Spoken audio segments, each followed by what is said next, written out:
नमस्कार, स्वागत है आपका न्यूज 19 में। मैं पुलकित सक्सेना आप लोग के साथ। आइए नजर डालते हैं दोपहर की तमाम बड़ी खबरों की ओर। कांग्रेस नेता और वल्लभगढ़ विधायक गजेंद्र सिंह शक्तावत के निधन पर प्रतिक्रिया देते हुए पूर्व कांग्रेस प्रदेश अध्यक्ष सचिन पायलट भावुक हो गए थे। पायलट मीडिया के सामने कुछ देर तक निशब्द रहे।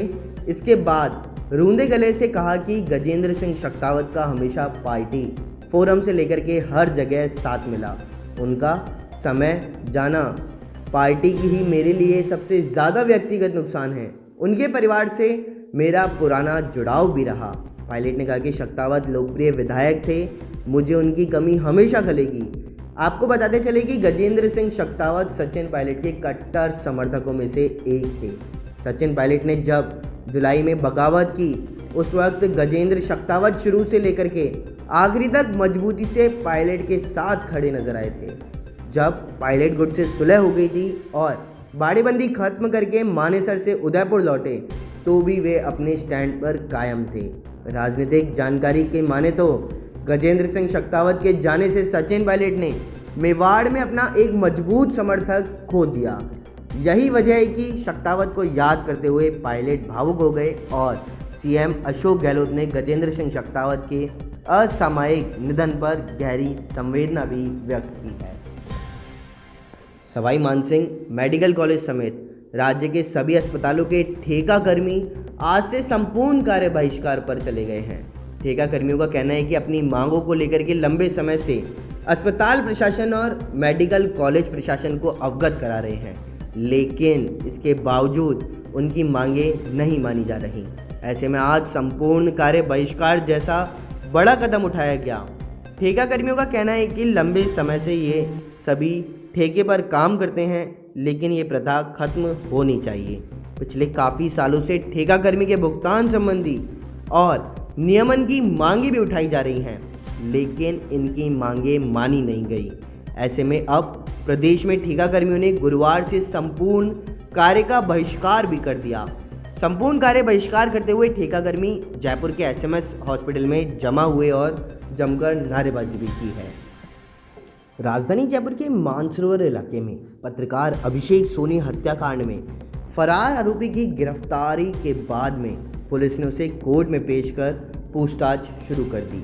वारदात के बाद गिरफ्तारी के डर से आरोपी जयपुर छोड़कर के भाग निकला था।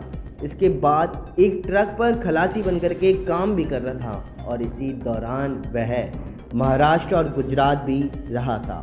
करीब एक महीने बाद में वह छिपते हुए जयपुर जिले के फागी इलाके में अपने गांव पहुंचा, जहां मुखबिर से मिली सूचना के आधार पर मानसरोवर पुलिस ने उसे गिरफ्तार कर लिया।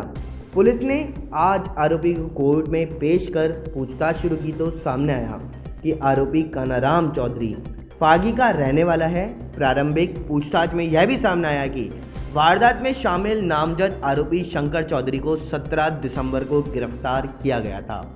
इससे कानाराम घबरा गया। वह गांव से भागकर अजमेर रोड पहुंचा। वहां हाईवे से गुजर रहे एक ट्रक चालक के संपर्क में आया। तब कानाराम ने ट्रक ड्राइवर से कहा कि वह गरीब परिवार से है, माँ बाप ने उसे घर से बाहर निकाल दिया, इसलिए काम की तलाश में घूम रहा है।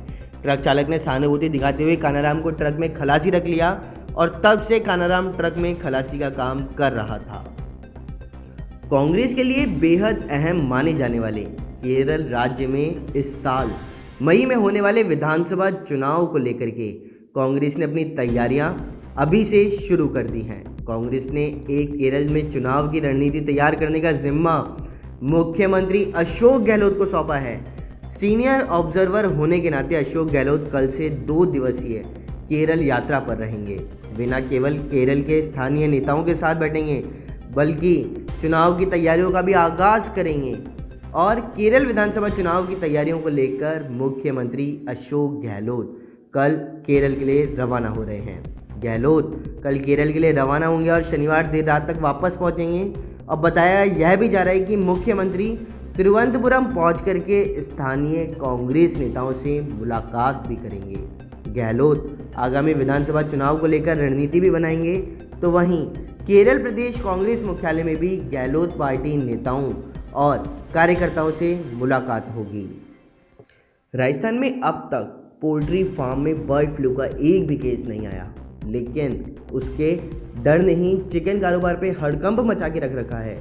जयपुर शहर में चिकन के दाम 23% तक गिर चुके हैं, डिमांड भी 30% तक घट चुकी है। तो वहीं प्रदेश में बर्ड फ्लू का असर घट रहा है। जयपुर में चिकन कारोबारियों से जुड़े लोगों ने बताया कि जयपुर में बर्ड फ्लू से पहले चिकन के रेट एवरेज 160 से 180 रुपये किलो मिल रहा था। जनवरी के पहले पखवाड़े में इसके रेट धड़ाम से गिर करके 120 से 130 रुपये हो गए। तो वहीं पिछले 6 से 7 दिन से व्यापार में वापस रौनक लौटने लगी है। इसकी सबसे बड़ी वजह तो यह है कि बर्ड फ्लू तो आया, लेकिन किसी भी पोल्ट्री फार्म में यह वायरस नहीं घुस पाया। दूसरी तरफ बात करें तो दिल्ली ने भी सप्लाई की रोक हटा ली है। दिल्ली सरकार ने 13 जनवरी को चिकन बिक्री पर रोक लगाई थी, जिसे 2 दिन बाद ही हटा लिया गया।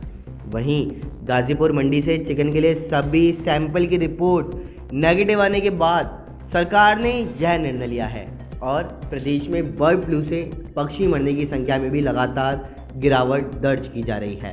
राजस्थान में 25 दिसंबर से आज दिन तक कुल 5,759 पक्षियों की मौत हो चुकी है। तो सबसे ज़्यादा 1200 पक्षियों की मौत जयपुर में हुई। वहीं पूरे राजस्थान में 33 में से 17 जिलों में बर्ड फ्लू की पुष्टि हुई है। तो बात करें तो उदयपुर ऐसा जिला है जहां पर एक भी पक्षी अब तक नहीं मरा हुआ मिला। वहीं जनवरी के पहले 10 दिन में प्रदेश भर में पक्षियों के मरने की संख्या प्रतिदिन 350 से 400 के बीच दर्ज की जा रही थी। तो वह अब कम होकर के पिछले 5 दिनों से 200 से 225 के बीच में रह गई है। दोपहर की तमाम बड़ी खबरों में बस इतना ही। देखते रहिए न्यूज़ 18। नमस्कार।